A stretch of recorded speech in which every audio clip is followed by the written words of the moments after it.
Ronald Lamola's quiet but powerful meeting with U.S. senior advisor Amos Hochstein Boulos has sparked waves in diplomatic circles.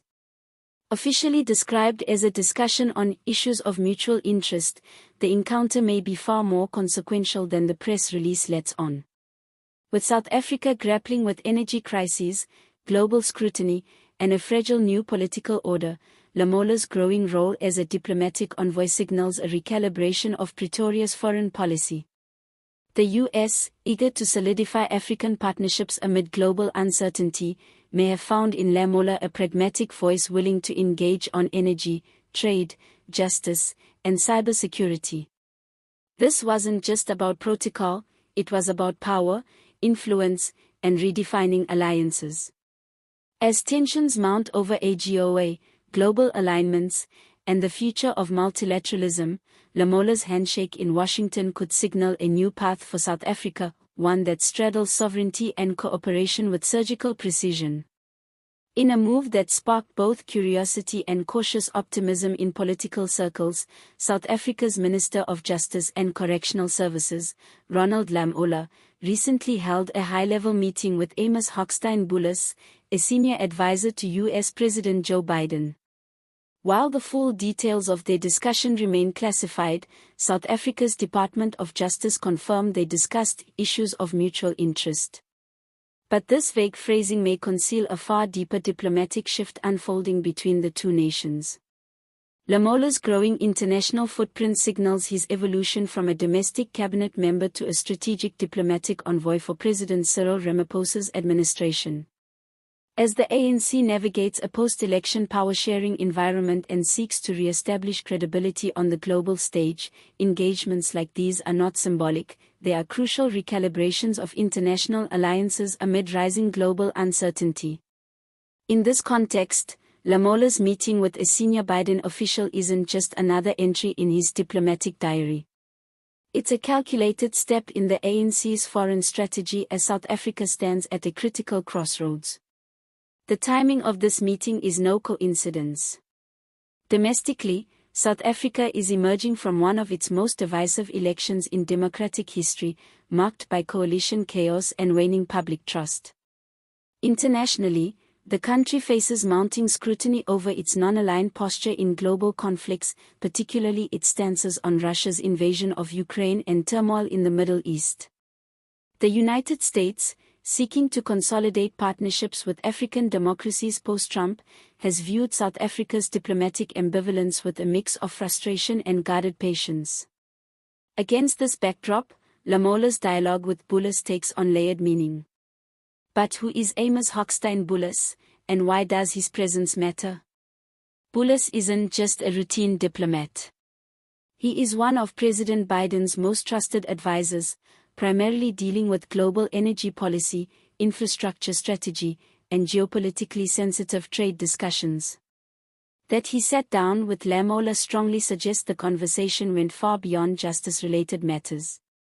Observers believe the agenda likely included cooperation on renewable energy, cybersecurity threats, judicial reform, and international investment models.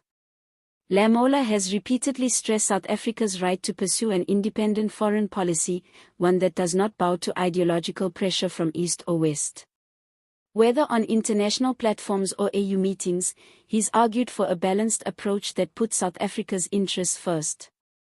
His meeting with Boulos may have been an attempt to communicate that nuance directly to Washington, to affirm that Pretoria remains open to partnership, even while maintaining its own voice on global affairs.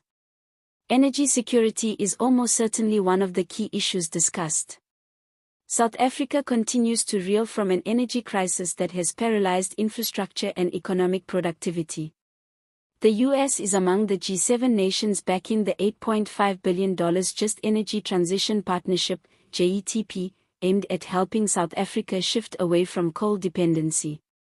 Yet, that initiative has hit snags, bureaucratic inertia, local resistance, and skepticism around foreign influence.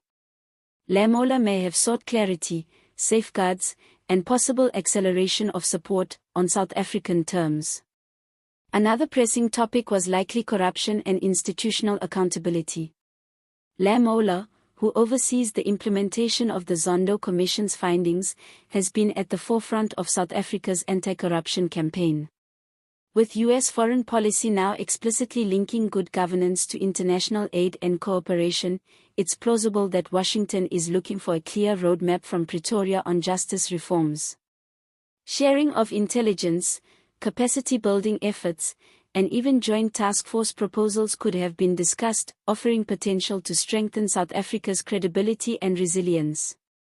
Cybersecurity was almost certainly part of the conversation. In 2021, South Africa's own Department of Justice fell victim to a paralyzing ransomware attack. The country remains vulnerable to similar threats, many of which carry global implications. With the U.S. maintaining some of the world's most advanced cyber defense mechanisms, collaboration in this area could be a game changer. Protecting state systems, electoral infrastructure, and financial networks is now as vital as safeguarding borders. Trade and economic ties also hang in the balance. The African Growth and Opportunity Act, AGOA, a key trade agreement that provides South Africa with preferential access to U.S. markets, is due to expire in 2025.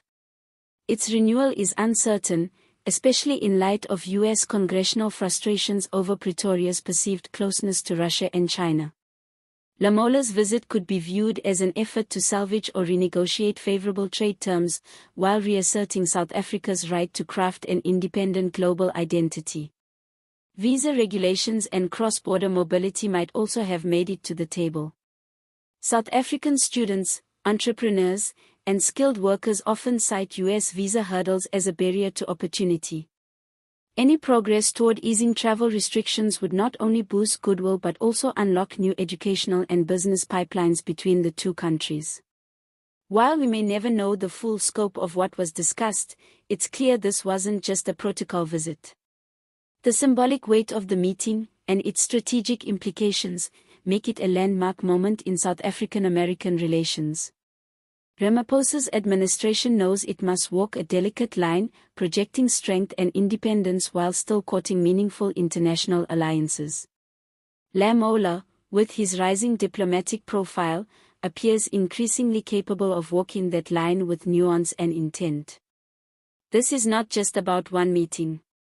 It's about South Africa's next chapter in the international arena.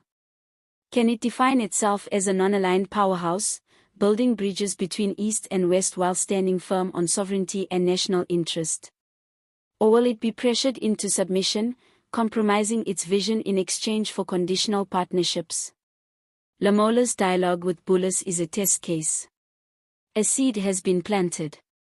Whether it grows into genuine cooperation or withers amid diplomatic theater remains to be seen. But one thing is clear: South Africa is no longer a passive actor on the global stage. It is negotiating, asserting, and recalibrating. And that evolution deserves our attention.